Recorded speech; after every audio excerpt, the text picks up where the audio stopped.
Bismillahirrahmanirrahim. Assalamualaikum warahmatullahi wabarakatuh. Alhamdulillah, wassalatu wassalamu ala rasulillah wa ala alihi wa sahbihi wa man sara ala hadihi wa istanna bi sunnatihi ila yaumiddin. Asyhadu an la ilaha illallah wahdahu la syarika lah wa asyhadu anna sayyidana wa nabiyyana Muhammad abduhu wa rasuluhu wa ma yantiqu 'anil hawa in huwa illa wahyun yuha sallallahu alaihi wa ala alihi wa sahbihi wa sallama tasliman mazida. Amma ba'd, ayyuhal ikhwah, alhamdulillah telah hadir di tengah-tengah kita Syekh Al-Fadil Syari Dr. Syari bin Muhammad bin Salim Al-Nu'man Al-Yamani. Beliau datang dari Yaman dan beliau telah belajar ke beberapa ulama yang terkenal. Beliau lahir di Yaman, kemudian tidak lama di masa kecilnya hingga besarnya beliau kemudian pindah ke Kairo, Mesir, hingga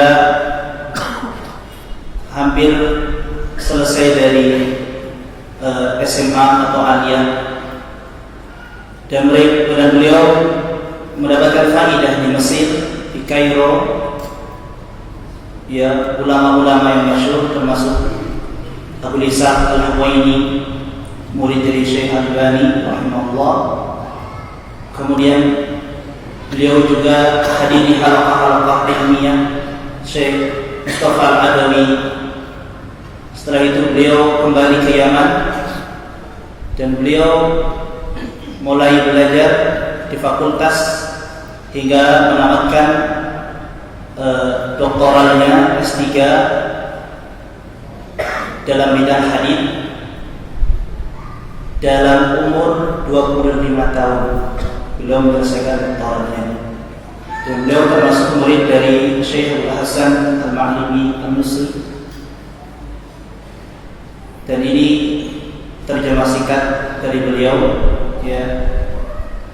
Dan beliau memiliki mu'allafat atau karya-karya yang sangat-sangat banyak, sehingga saya hitung, ya, dari kurang lebih yang sudah dicetak 19 karya beliau, 19 judul yang tidak kurang dari 105 jilid yang sudah beliau tulis, yang sudah beliau sumbangkan untuk umat Islam dan sampai yaumul akhir. Ikhwati azza, insyaallah kita akan Syekh akan menyampaikan sebuah mautu pembahasan, ya, tentang thalibul ilm yang judulnya Al-Ibtila fi Thalibul Ilm, cobaan, aral dan rintangan dalam menuntut ilmu. Sebelum kita mulai, kami menghimbau untuk ummahat yang membawa anak-anak agar dijaga, ya, dikondisikan agar mereka tidak mengganggu jalannya daurah kita kali ini. Mungkin ini mukadimah dari saya, dan saya serahkan sepenuhnya kepada Syekh Al-Fadil. Innal hamdalillah nahmaduhu wa nasta'inuhu wa nastaghfiruh wa na'udzu billahi ta'ala min shururi anfusina wa min sayyiati a'malina. Hal as-sawt واضح؟ جميل. من يهده الله فلا مضل له ومن يضلل فلا هادي له، وأشهد أن لا إله إلا الله وحده لا شريك له، وأشهد أن محمدا عبده ورسوله صلى الله عليه وعلى آله وصحبه وسلم. وبعد، فأود أولا أن أتوجه بالشكر إلى إخواننا الأكارم القائمين على هذا المسجد المبارك على حسن استضافتهم لنا. أسأل الله أن يجعل ذلك في ميزان حسناتهم. نعم. Syekh hafizahullah mulai dengan hamdalah dan syukur kepada Allah Subhanahu wa taala, dan beliau bersyukur kepada antum semua yang hadir serta kepada panitia yang telah menyiapkan segalanya untuk berlangsungnya acara ini. حديثنا معكم في هذه الليلة إن شاء الله تعالى سيكون حول الابتلاء في طلب العلم. الابتلاء في طلب العلم سنتحدث فيه أولا عن طلاب العلم الذين ابتلاهم الله عز وجل بالفقر. Nah, pembahasan kita kali ini adalah di bawah judul Ibtila fi thalabil ilm, cobaan, aral dan rintangan dalam seseorang menuntut ilmu. Insyaallah kita akan membahas beberapa tema di pembahasan ini. وسبب اختيارنا لهذا الموضوع أن كثيرا من طلاب العلم ابتلاهم الله عز وجل بالفقر، وهم كثيرا ما يشتكون من الفقر ويتعذرون به ويقولون هو السبب في منعنا من طلب العلم. Nah, pembicaraan kita kali ini bersama antum semua dalam muhadharah ini berkisar tentang perjalanan mereka talibul ilm, para ahlul ilm yang mereka fuqara, yang mereka ditimpa kefakiran. Dan kami telah memilih pembahasan ini karena banyak sekali dari talibul ilm yang mereka dicoba oleh Allah Subhanahu wa taala dengan kefakiran, dan mereka tidak pernah mengeluh karena kefakiran tersebut, dan itu merupakan udzur dan merupakan sebab. Salah satu sebab kefakiran sebagian adalah sebab terlarangnya mereka bertalibul ilm. وأريد في هذه المحاضرة أن أبين لكم أن كثيرا من أهل العلم في القديم والحديث قد ابتلاهم الله عز وجل بالفقر، ومع ذلك فقد حصلوا علوما كثيرة بسبب الإخلاص في النية وعلو الهمة في طلب العلم كما سنبينه لكم. Dan ingin saya bahas, ingin saya jelaskan kepada antum semua di dalam muhadharah ini bagaimana para kibarul ilm, para ulama ahlul ilm dari zaman dahulu, dari zaman ke zaman mereka tertimpa dengan kefakiran. Wa ma'adzalik, dan akan tetapi mereka telah mendapat ilmu yang sangat banyak karena keikhlasan mereka dan karena usaha mereka dan karena semangat mereka yang tinggi dalam menuntut ilmu. سأبدأ أولا بذكر بعض كلام أهل العلم في بيان أن كثيرا بل الأغلب في العلماء أن يكونوا من الفقراء، وأن من انشغل بالعلم فإنه يصاب بالفقر غالبا. Nah, kita akan mulai banyakkan dari para ulama, mereka tertimpa dalam perjalanan menuntut ilmu mereka karena kefakiran. Mereka ditimpa karena kefakiran. Kenapa? Karena mereka menyibukkan diri untuk menuntut ilmu, maka mereka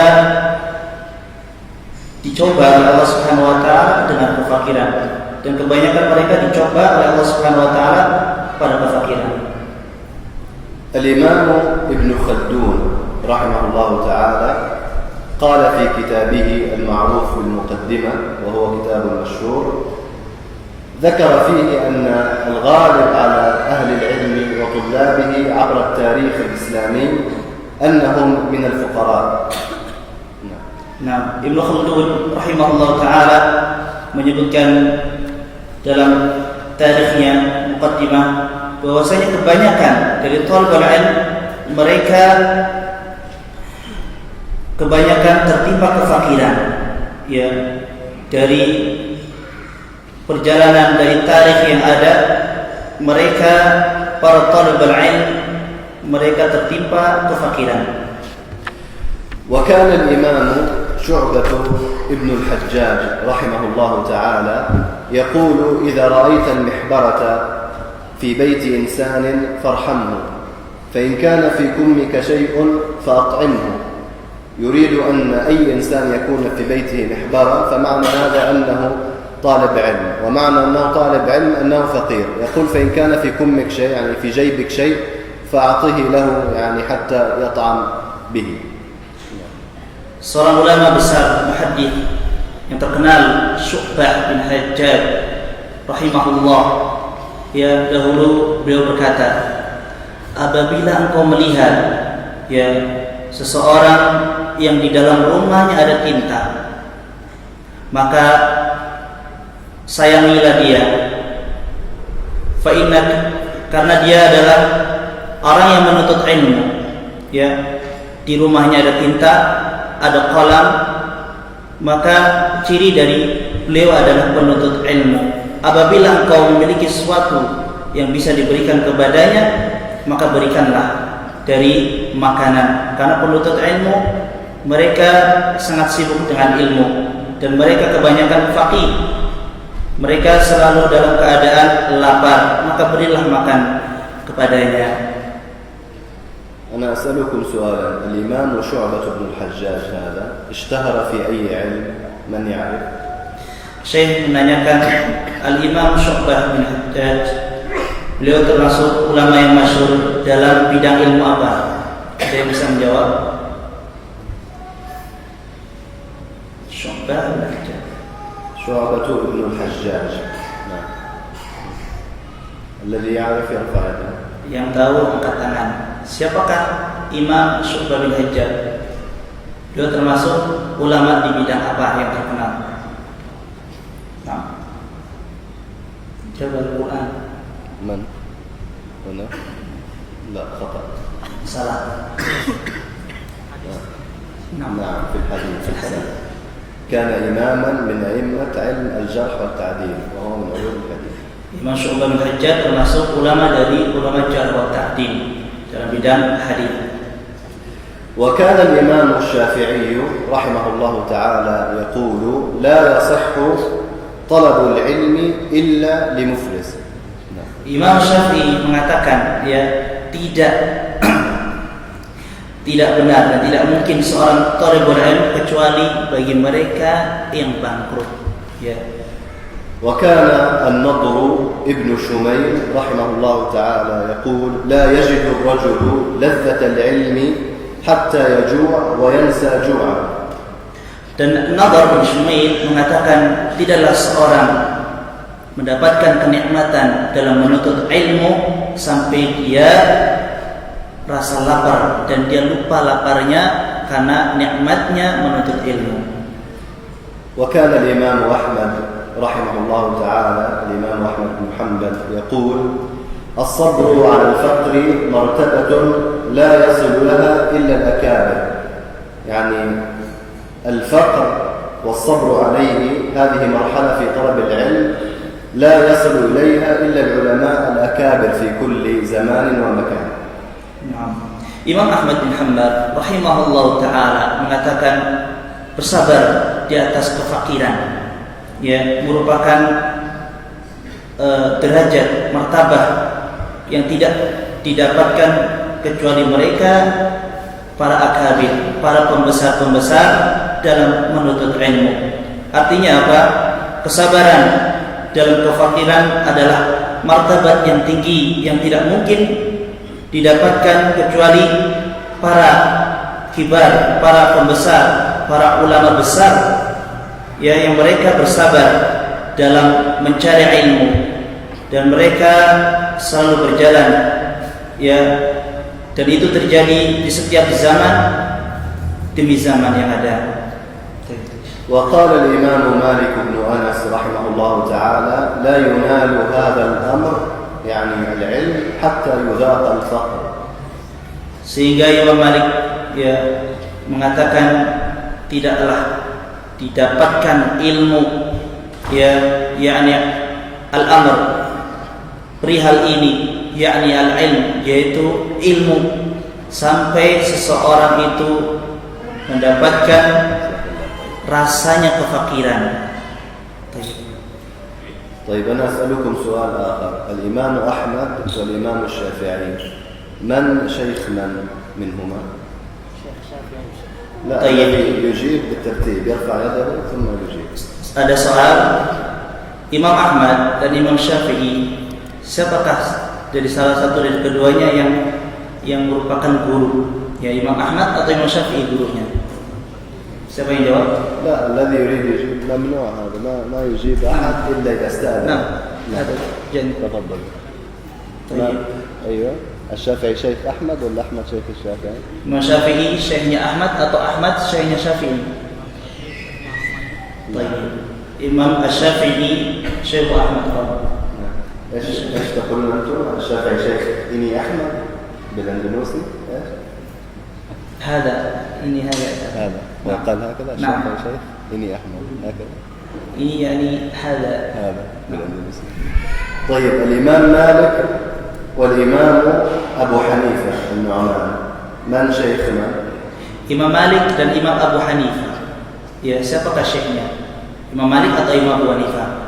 Imam Abu Hanifah. Baik, jawab Imam Abu Hanifah. ما له؟ هو شيخ الإمام مالك. خطأ. Salah.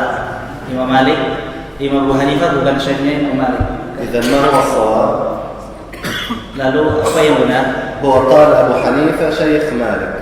قلنا له هذا خطأ. فمن يعرف ما هو الصواب؟ Dia jawab Imam Abu Hanifah adalah guru dari Imam Malik. Tapi saya menjawab salah. Yang benar apa? Ada yang bisa menjawab? 6. Lam yalqab yang ba'. أحسنت يا Betul. Karena keduanya itu belum pernah bertemu dan beda zamannya. الإمام أبو حنيفة كان أكبر من الإمام مالك قليلا ولكنهم كان في نفس الزمان وكان هذا في العراق أبو حنيفة وكان مالك في المدينة لكن لم يتلمذ أحدهما على الآخر. Imam Abu Hanifah lebih tua dari Imam Malik. Namun Imam Abu Hanifah tinggal di Irak dan Imam Malik berada di Madinah dan tidak pernah mereka bertemu. طيب الشافعي وأبو حنيفة من شيخهما؟ Imam Syafi'i dan Imam Abu Hanifah, siapa gurunya? لا غير. Angkat tangan. هذا في القلب. 6. Imam Ahmad gurunya tidak pernah bertemu. Lam yaltaqiyan baina Syafi'i. نعم أحسنت. لم يتلمذ الشافعي على أبي حنيفة إلا أنه تتلمذ على تلاميذ أبي حنيفة. يعني الشافعي كان تلميذا لتلاميذ أبي حنيفة بن نعمان. Betul. Jawabannya Imam Syafi'i tidak pernah ketemu dengan Imam Abu Hanifah. Namun Imam Syafi'i ia berguru kepada murid-muridnya Imam Abu Hanifah. نبدأ بذكر سير بعض أهل العلم الذين ابتلاهم الله عز وجل بالفقر الشديد. نبدأ بصحابة النبي صلى الله عليه وسلم. من الصحابة الذين ابتلاهم الله بالفقر الصحابي الجليل أبو هريرة رضي الله عنه. Nah, kita akan mulai pembahasan ya. Kita akan sebutkan ulama-ulama yang mereka tertimpa kefakiran yang sangat-sangat. Yang pertama adalah para sahabat. Yang pertama Abu Hurairah radhiyallahu taala anhu. Beliau adalah seorang sahabat yang besar, yang masyhur, ya, yang sehingga beliau telah sampai kepada kita, ya, dan telah menyimpan, menjaga sabda Rasulullah SAW kepada kita, ya, sehingga beliau memiliki andil yang besar dalam menjaga sunnah nabawiyah. الصحابي الجليل أبو هريرة رضي الله عنه كما هو معلوم من سيرته حفظ لنا جزءا كبيرا من سنة النبي صلى الله عليه وآله وسلم. وكان فقيرا لأنه لم ينشغل بالتجارة بل فضل أن ينشغل بصحبة النبي صلى الله عليه وآله وسلم حتى ينقل إلينا أقواله وأفعاله وتقريراته وسنة النبي بصفة عامة. Abu Hurairah radhiyallahu taala anhu telah menjaga hadis sabda Rasulullah sallallahu alaihi wasallam sangat banyak, ya. Dan dahulu beliau tertimpa kefakiran yang sangat. Kenapa? Karena beliau tidak pernah menyibukkan diri beliau dalam masalah jual beli, berdagang, bertijarah. Tapi beliau selalu mengutamakan untuk selalu berada di sisi Rasulullah sallallahu alaihi wasallam agar dapat menukil dari perkataan Rasulullah, dari perbuatan Rasulullah, dari iqrar takrirnya dan akhlaknya Rasulullah sallallahu alaihi wasallam. وأبو هريرة رضي الله عنه بين سبب إكثاره عن النبي صلى الله عليه وسلم كما جاء ذلك في صحيح الإمام البخاري رحمه الله تعالى.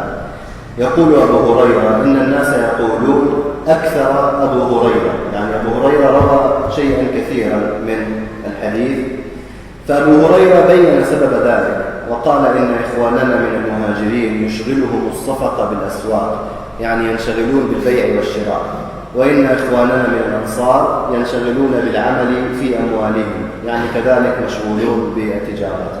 قال أما أبو هريرة يتكلم عن نفسه فكان مشغولا بحديث النبي صلى الله عليه وآله وسلم وبحفظ حديث النبي صلى الله عليه وسلم حتى ينقله إلى من جاء من بعده.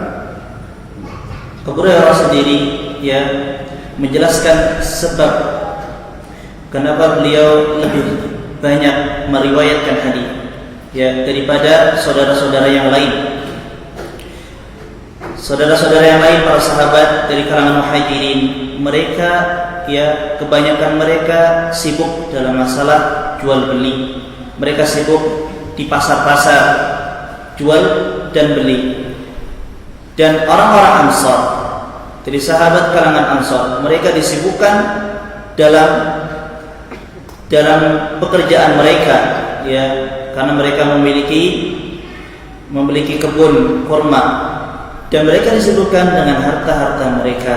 Namun Abu Hurairah, beliau dahulu selalu menyertai Rasulullah sallallahu alaihi wasallam. Untuk apa?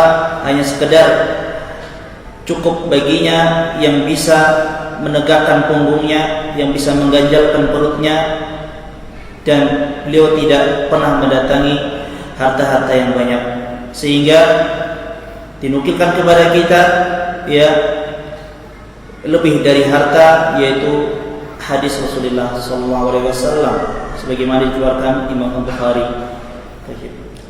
وعلى طالب العلم أن يتأمل كيف أن أبا هريرة رضي الله عنه لولا أنه صبر على مشقة الفقر لما حفظت لنا سنة النبي صلى الله عليه وآله وسلم. Dan itu Abu Hurairah radhiyallahu taala anhu, apabila beliau tidak bersabar dalam masyaqqah, susah payahnya, kefakiran, maka tidak akan mungkin sampai kepada kita hadis sabda-sabda Rasulullah sallallahu alaihi wasallam kepada kita. طيب أنا أسألكم، الإمام أبو هريرة رحمه الله تعالى الصحابي الجليل كان من المكثرين من حديث النبي صلى الله عليه وسلم، فمن يذكر لنا بعض الصحابة الآخرين ممن أكثروا عن النبي صلى الله عليه وسلم؟ Syekh mengatakan Abu Hurairah radhiyallahu ta'ala anhu termasuk salah satu seorang sahabat yang paling banyak meriwayatkan hadis, Namun ada sahabat-sahabat lain pula yang banyak meriwayatkan hadis selain Abu Hurairah. Siapa yang bisa menyebutkan selain Abu Hurairah yang banyak menyebutkan yang meriwayatkan hadis Rasulullah sallallahu alaihi wasallam? لا نريد إخوة آخرين. نعم. عائشة زوج النبي صلى الله عليه وسلم ممن أكثر من رواية الحديث عن النبي صلى الله عليه وسلم. كذلك من يذكر لنا صحابي آخر. Siapa yang lain menyebutkan? Anas. أحسن. أنس بن مالك الصحابي الصحابي الجليل أكثر من رواية الحديث. طيب، من يعرف ما سبب إكثار أنس بن مالك من رواية الحديث عن النبي صلى الله عليه وسلم؟ Siapa yang bisa menyebutkan sebab Anas bin Malik itu bisa meriwayatkan banyak hadis Rasulullah SAW? Kata. Sebab Anas bin Malik banyak meriwayatkan.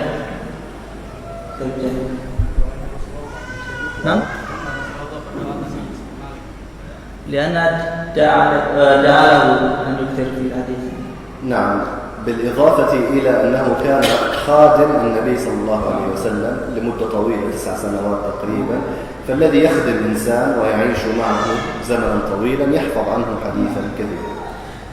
Karena Anas bin Malik hidup dan membantu, menjadi pembantu Rasulullah SAW yang sangat lama, sehingga karena beliau selalu bersama Rasulullah dan membantu kehidupan Rasulullah SAW, sehingga banyak dinukilkan hadis Rasulullah SAW oleh beliau. كما أن عائشة رضي الله عنها أكثرت من الحديث لأنها زوج النبي صلى الله عليه وسلم، كانت تعيش معه في النهار وفي الليل وتراه في جميع أحواله، لذلك أكثرت عن النبي صلى الله عليه وسلم. Sebagaimana Aisyah radhiyallahu taala anha, beliau banyak meriwayatkan hadis dari Rasulullah SAW. Karena Aisyah adalah istri dari Rasulullah SAW, sehingga hidup bersama Rasulullah SAW dan meriwayatkan banyak hadis dari Rasulullah. طيب، نرجع إلى الحديث عن العلماء الذين ابتلاهم الله بالفقر. ممن ابتلاهم الله بالفقر الإمام الشافعي رحمه الله تعالى، الفقيه المشهور وصاحب المذهب. Kita kembali pada pembahasan ulama-ulama yang tertimpa kefakiran dalam menuntut ilmu mereka. Salah satunya adalah Imam Asy-Syafi'i rahimahullah. كان الإمام الشافعي رحمه الله أصيب بالفقر الشديد، حتى إنه كان يقول إنه إن مات فلن يخسر من هذه الدنيا شيئا، وذلك لأنه لا يملك شيئا أصلا، لا مالا ولا طعاما. Imam Malik rahimahullah tertimpa kefakiran yang sangat-sangat, dan beliau berkata, sungguhnya apabila seorang itu meninggal, dia tidak akan merasa rugi secuil pun karena meninggalkan dunia ini, karena benar-benar Imam Asy-Syafi'i tidak memiliki harta dan tidak memiliki makanan. وكان الشافعي رحمه الله تعالى لشدة فقره كان إذا أراد أن يطلب العلم وأن يكتب في الأوراق ليس عنده مال أن يشتري أوراق، فكان يذهب إلى الأماكن التي يرمي فيها الناس الأوراق مثل القمامة أو الزبالة، يذهب إلى هناك فيأخذ هذه الأوراق ويسجل عليها العلم. Jadi disebutkan bahwasanya Al-Imam Asy-Syafi'i apabila tidak mendapatkan harta yang bisa membeli kertas untuk menulis ilmu, maka beliau pun pergi ke tempat yang dimana biasa dibuang di sana kertas-kertas, maka beliau pungut kertas-kertas tersebut dan beliau menulisnya dari kertas-kertas yang dibuang dari sampah dan di jalan-jalan. كذلك من العلماء الذين ابتلاهم الله بالفقر أحمد بن فارس الرازي، وكان من أئمة اللغة. Dan termasuk ulama yang tertimpa kefakiran adalah Imam Ahmad bin Faris Ar-Razi. Termasuk beliau adalah imam dalam bahasa Arab. وقال في بعض أشعاره ما معناه معنى شعره أنه لا يملك في بيته درهما واحدا. Nah, di salah satu syairnya beliau menyebutkan, saya tidak memiliki satu dirham pun uang. وكذلك الزمخشري كان ممن ابتلاه الله بالفقر، حتى إنه كان يقول في شعره غني من الآداب ولكنني إذا نظرت فما في الكف غير الأنامل. يعني هو غني من الآداب، يعني غني من العلوم، ولكن في كفه لا يوجد إلا أصابع الكف، ليس عنده أي دراهم أو دنانير في يده. هذا من شدة فقره.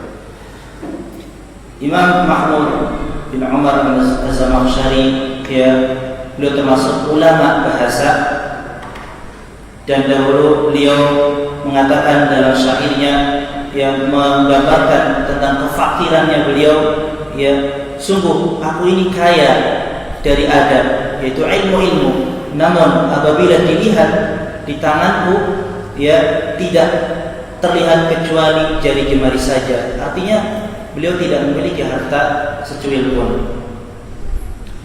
يعني أنبه على أن الزمخشري رحمه الله تعالى هذا كان في اعتقاده معتزليا، لهذا حذر أهل العلم من اعتقاده، ولكنه في اللغة وفي النحو كان عالما كبيرا وكان إماما في هذا الباب. Az-Zamakhsyari, ya, walaupun beliau itu memiliki akidah Mu'tazilah, ya, dalam akidah beliau, namun beliau termasuk imam dalam bahasa Arab dan nahwu. من الأئمة الذين ابتلاهم الله بالفقر كذلك الإمام سفيان الثوري، وكان إماما كبيرا في الحديث. Dan termasuk mereka salah satunya adalah Sufyan Ats-Tsauri, termasuk salah satu dari a'immah, dari imam-imamnya al-hadits dan fiqih dan wara'. وذكر أهل العلم في ترجمته أنه مكث 3 أيام لا يأكل شيئا. Dan disebutkan oleh sebagian terjemah biografi beliau pernah tinggal 3 hari tidak pernah memakan, beliau tidak pernah makan satu apapun, ya. Tayyib. ولو تأمل إخواني الأكارم طلاب العلم الفقراء في أنفسهم لما وجدوا أنهم وصلوا إلى هذه الدرجة من الفقر. يعني هذا سفيان الثوري 3 أيام لا يأكل شيئا، يعني ليس عنده أي مال يشتري به ولو شيئا يسيرا. أما طلاب العلم في هذا الزمان مهما بلغ بهم الفقر لا يبلغ هذا المبلغ، ومع ذلك فإن الأئمة اجتهدوا على فقرهم، اجتهدوا في طلب العلم حتى صاروا أئمة يقتدى بهم في كل زمان. Kalau kita perhatikan mereka para penuntut ilmu yang ditimpa kefakiran, ya, yang pada hari ini mereka sendiri, ya, tidak akan mungkin atau tidak sampai kepada kefakiran yang ditimpa kepada para imam sebelumnya, ya, sehingga mereka tidak bisa makan sampai 3 hari.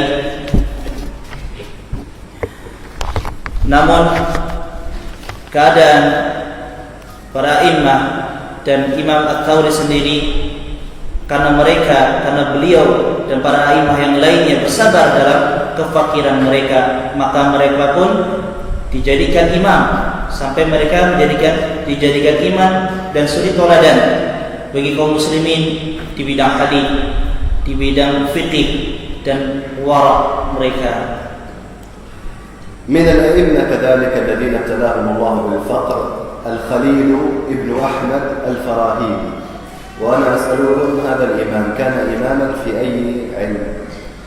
Kemudian yaitu Imam Khalil bin Ahmad al-Farahidi. Siapakah yang tahu siapakah beliau ini? Imam dalam bidang apa? Imam Al-Khalil bin Ahmad al-Farahidi. Ada yang tahu?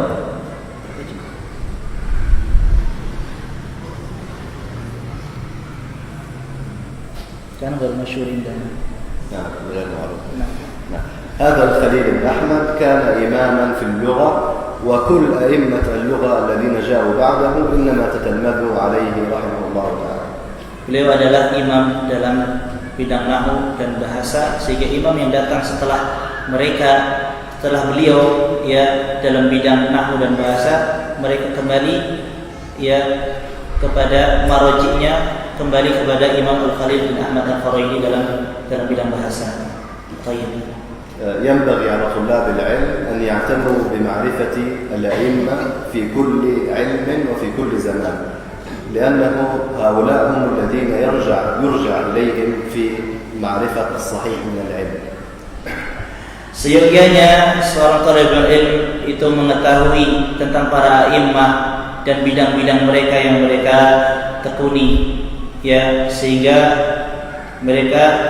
talibul ilm bisa mengambil faedah darinya.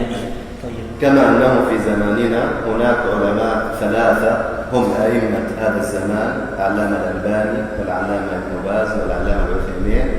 كذلك في كل زمان هناك أئمة كان يرجع إليهم الناس في علومهم، فينبغي لطالب العلم أن يعتني بمعرفة الأئمة هؤلاء في كل زمان. Sebagaimana pada zaman ini, kurun ini, yaitu ada ulama, 3 ulama yang senior, yaitu Al-Allamah Al-Albani, kemudian Al-Allamah Ibnu bin Baz dan Syekh Ibnu Utsaimin rahimahumullah. Dan setiap zaman, dari zaman pasti ada ulama yang kibar, yang menonjol, sehingga para thalibul ilm kembali kepada mereka. الإمام الخليل بن أحمد كما قلنا ابتلاه الله عز وجل بالفقر، حتى أنهم ذكروا في ترجمته أنه كان لا يملك فلسين في بيته. الفلسين هذا يعني شيء قليل جدا جدا، حتى لا يملك مثل هذا المبلغ في بيته. Disebutkan Imam Al-Khalil bin Ahmad Al-Farahidi, ya, beliau pernah tinggal di Basrah, tapi beliau tidak memiliki uang sepeser pun, hanya memiliki 2 filsain, yaitu uang yang sangat-sangat sedikit sekali. ممن ابتلاهم الله بالفقر كذلك الإمام مالك بن أنس رحمه الله تعالى، إمام الفقه وصاحب المذهب المشهور، حتى إنه اضطر إلى أن يبيع سقف بيته من شدة فقره. تخيل إنسان يجلس في البيت وليس له سقف، هذا البيت من شدة الفقر باع سقف البيت. Kemudian Imam Malik rahimahullah ta'ala, Imam Darul Hijrah, Imam Madinah, beliau pun terkena kefakiran, ya, sampai-sampai beliau terpaksa menjual atap rumahnya. Kita bayangkan seorang yang sampai pada derajat kefakiran yang seperti ini, sampai dia terpaksa menjual dari atap rumahnya. Dan itulah para imam rahimahullah ta'ala. كذلك الإمام النضر ابن شميل، النضر ابن شميل هذا كان من أئمة الأدب واللغة والنحو، ولكنه كذلك ابتلي بالفقر حتى إنه كان لا يجد ما يأكل. Imam An-Nadhr bin Shumail rahimahullah termasuk imam dalam bidang adab dan bahasa dan syair atau syair.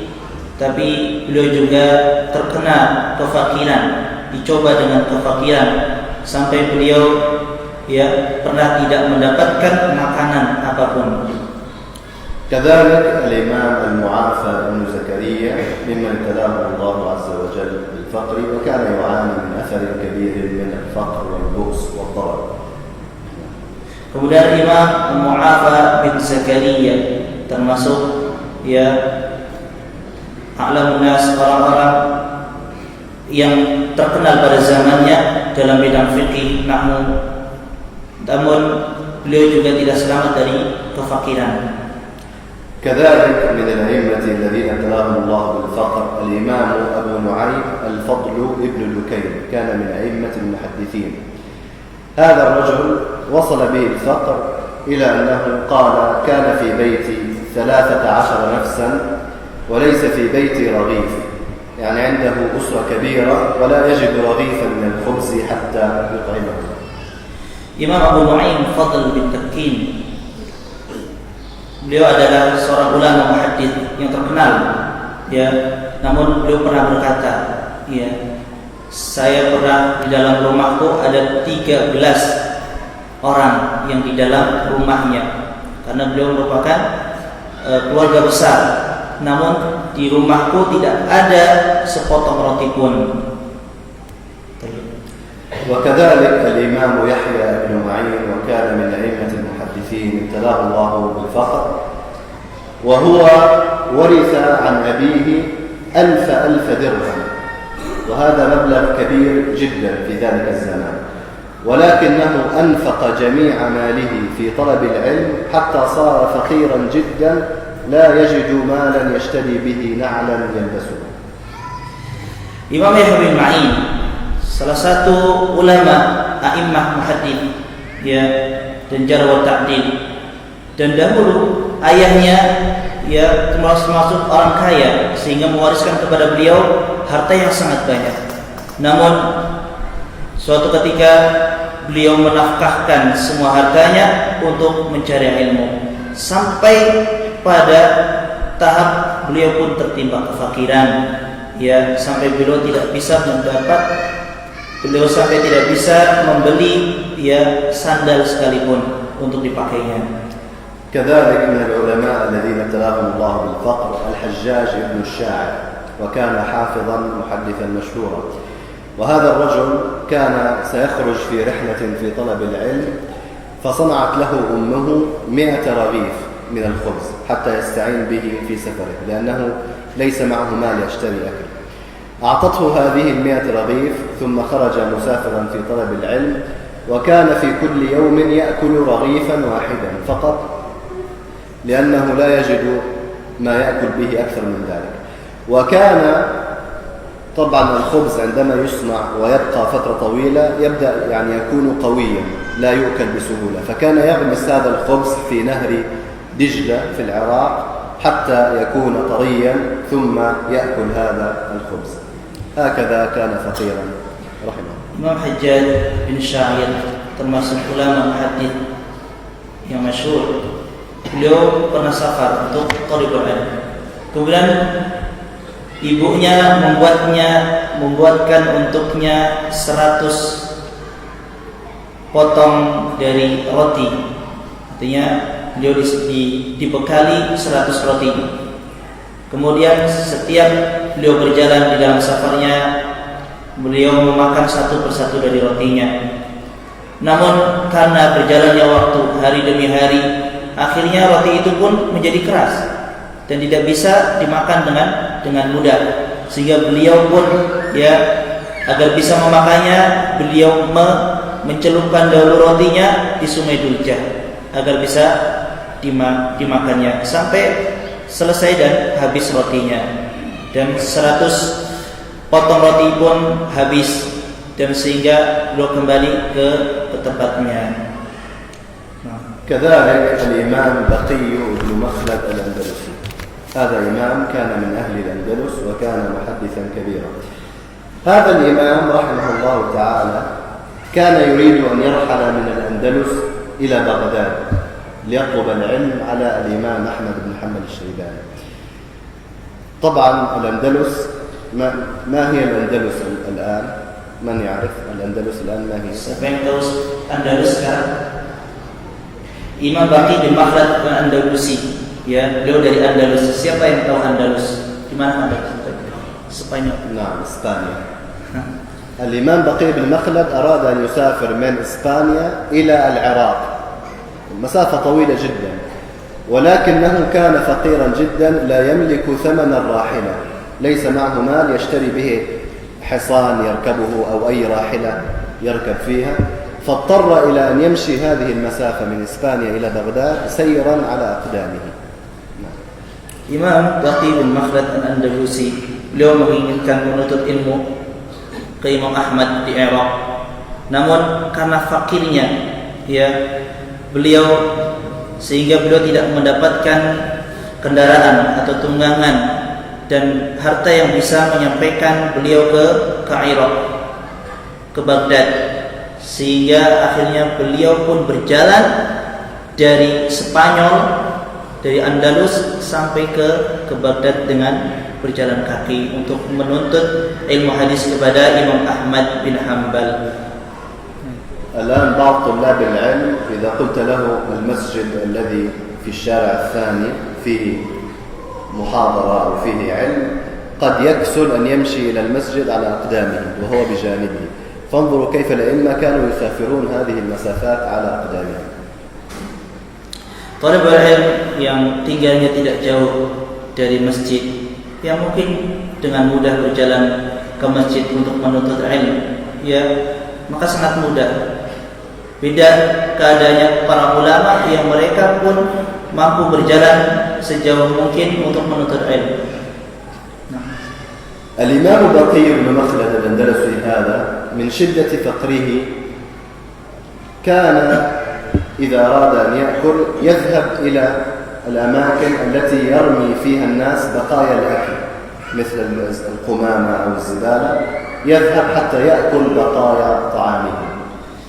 Imam Baqi bin Makhlad karena kefakirannya dan sangat-sangat fakirnya, ya, beliau tidak bisa makan kecuali apa? Kecuali beliau datang ke tempat pembuangan manusia membuang sisa-sisa makanannya di jalanan atau di tong-tong sampah, sehingga beliau memakan dari sisa-sisa manusia. الوقت للعشاء. نعم إلى العشاء. كم باقي؟ بقي 5 دقائق. 5 دقائق. كم دقائق؟ 5 دقائق. بقي 5. نعم. الإمام أبو حاتم الرازي رحمه الله تعالى وكان إماما في الحديث، كذلك كان ممن ابتلاهم الله بالفقر، حتى إنه خرج في رحلة في طلب العلم فاضطر لأنه لا يملك مالا، اضطر أن يبيع جميع ثيابه ما عدا الثوب الذي يلبسه، وكان رحمه الله يكثر من شرب الماء حتى لا يشعر بالجوع لأنه لا يملك مالا يشتري به الطعام. Imam Abu Hatim Ar-Razi juga tertimpa kefakiran, ya.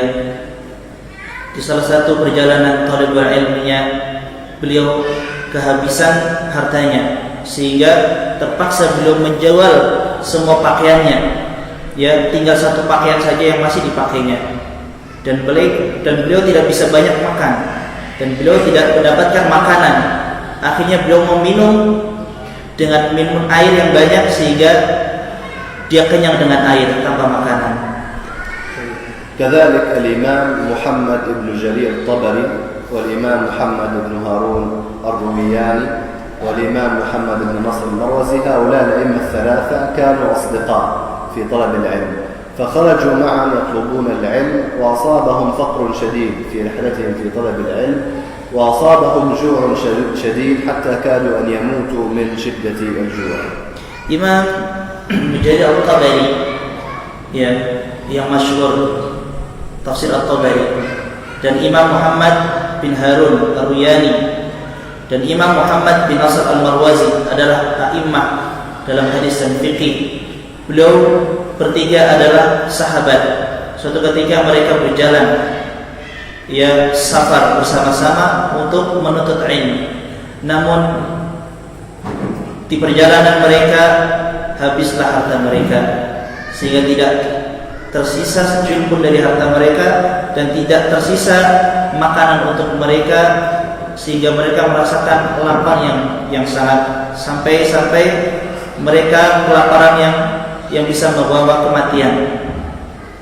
كذلك الإمام محمد بن الحسين النيسابوري رحمه الله تعالى، هذا الإمام كان لا يجد مالا يشتري به سراجا في بيته حتى يطلب العلم على هذا السراج، فكان يخرج إلى الخلاء إلى الصحراء ويكتب على ضوء القمر، ينتظر ضوء القمر عندما يكون شديدا ثم يسجل العلم على ضوء القمر.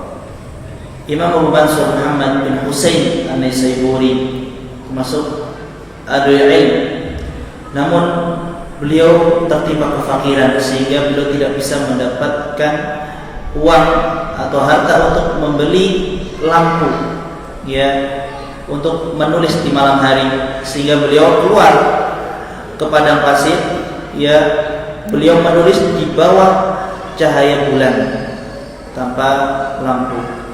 وهناك إمام آخر اسمه أبو الوليد الباجي، كان كذلك لا يملك ثمن السراج الذي يضعه في بيته، فكان يخرج إلى الشارع ويطلب العلم على السرج المعلقة في الشوارع، يعني شوارع المدينة كان فيها سرج إضاءات معلقة، كان يخرج يطلب العلم في الشارع لأنه لا يملك مالا يشتري به سراجا لبيته. Imam Abu Walid Al-Baji pun tertimpa kefakiran dan tidak memiliki harta untuk membeli lampu, ya, sehingga beliau pun keluar ke jalan-jalan dan beliau memanfaatkan lampu-lampu yang di pinggir jalan untuk menulis, ya, untuk belajar. Beliau memanfaatkan lampu-lampu yang tergantung di pinggir-pinggir jalan untuk menerangi jalan. طيب أنا الآن أسألكم، بعدما ذكرنا لكم ثلة من أهل العلم الذين أصابهم الله بالفقر وصاروا أئمة في الدين. السؤال لكم الآن: ما الذي تستفيدونه من هذه القصص ومن هذه المحاضرة؟ أريد جواب منكم. Setelah kita sebutkan, طيب سؤال واحد بس. ممكن بعد السؤال نؤذن؟ لا بأس. نعم. ولا أنتم ملتزمون بالأذان في الوقت هذا؟ خلاص نكمل بعد الأذان ولا؟ نعم نكمل هذا السؤال. Setelah kita sebutkan kisah-kisah di atas tadi, ya, mereka para imam yang mereka tertimpa kefakiran sehingga mereka pun mendapatkan ilmu dan mereka menjadi suri tauladan dalam ilmu. Soalnya apa yang antum bisa ambil faedah dari kisah-kisah di atas tersebut? Insyaallah setelah adzan kita akan kembali. Dan soal ini tolong dipikirkan, apa yang antum ambil faedah dari kisah-kisah yang kita sebutkan tentang ulama yang tertimpa kefakiran, ya, tapi mereka pun menjadi ulama dan mereka jadi suri tauladan kaum muslimin.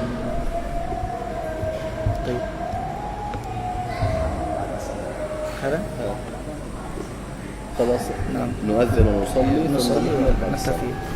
صلى الله على محمد وعلى آله وصحبه أجمعين. السلام عليكم.